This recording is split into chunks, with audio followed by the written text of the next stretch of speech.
Have you ever marveled at the strength and elegance of titanium?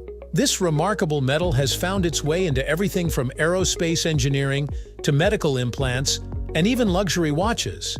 But how is titanium made, and what makes it so special? Let's dive into the fascinating process that takes raw titanium ore and transforms it into the versatile material we use today. Welcome to the History of Simple Things, where we delve into the fascinating history behind the little things that shape our world.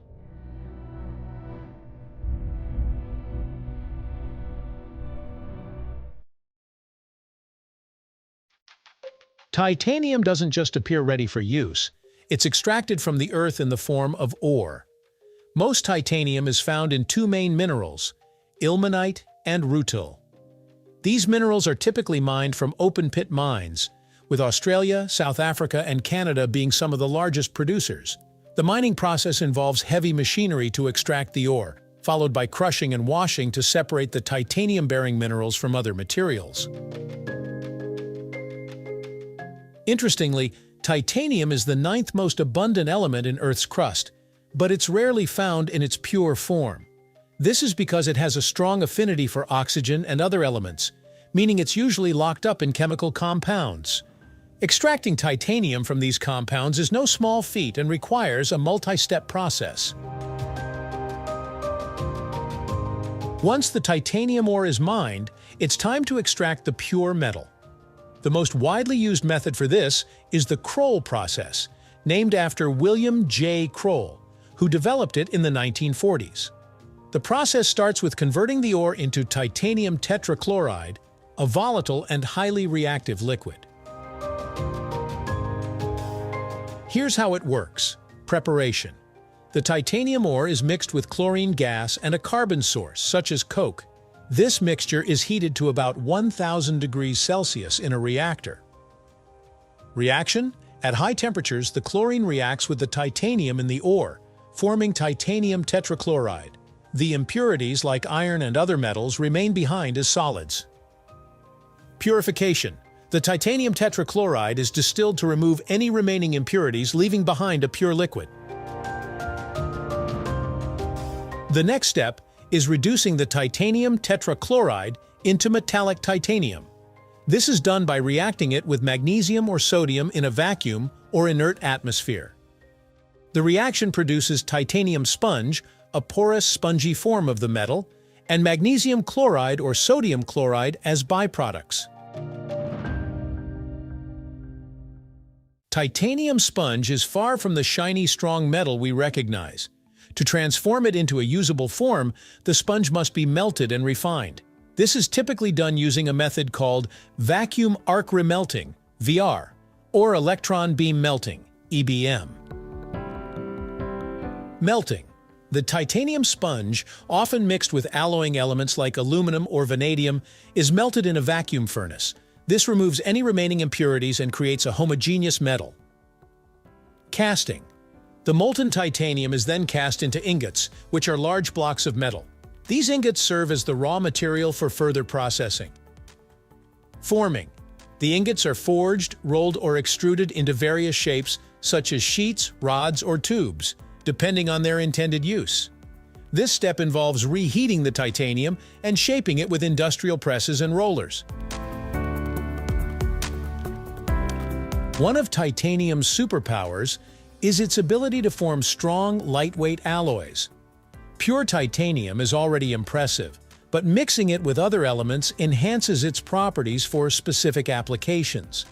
For instance, titanium aluminum vanadium alloys are commonly used in aerospace and automotive industries because they combine strength, corrosion resistance, and lightweight characteristics. The alloying process happens during the melting stage. Small amounts of elements like aluminum, vanadium, or molybdenum are added to the molten titanium, creating a material with tailored properties. This makes titanium incredibly versatile, suitable for everything from jet engines to prosthetic limbs. After the titanium is formed into basic shapes, it undergoes machining and finishing to meet the precise specifications of its intended use. Titanium is notoriously tough to machine due to its hardness and resistance to heat. Special tools and techniques are required to cut, drill, or shape it without damaging the material. Once machined, titanium products may undergo additional treatments, such as polishing or coating. For example, titanium used in medical implants is often polished to a mirror-like finish and treated to enhance its biocompatibility.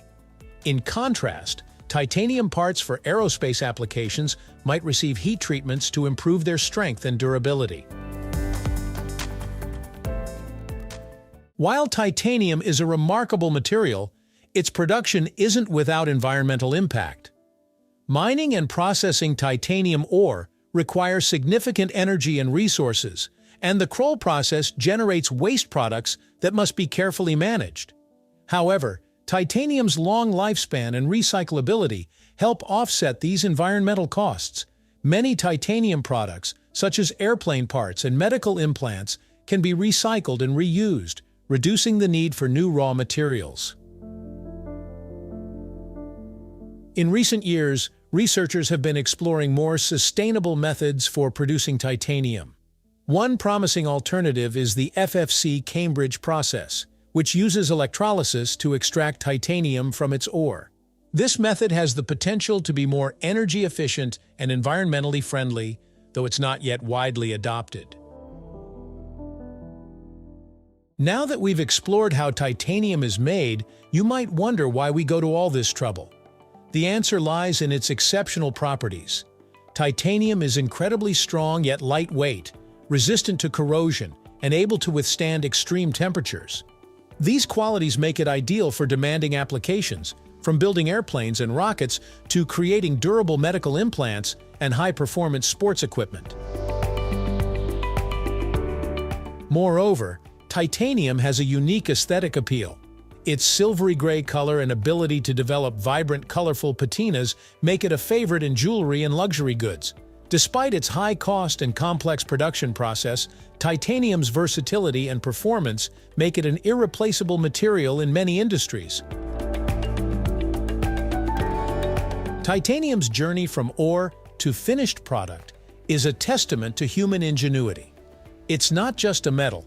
It's a symbol of what's possible when science and technology come together. As we continue to innovate, titanium's role in our lives is likely to grow, paving the way for even more incredible applications. So, the next time you see a titanium product, take a moment to appreciate the complex and fascinating process that brought it to life. From deep within the Earth to the cutting-edge technologies of tomorrow, titanium truly is a metal for the ages.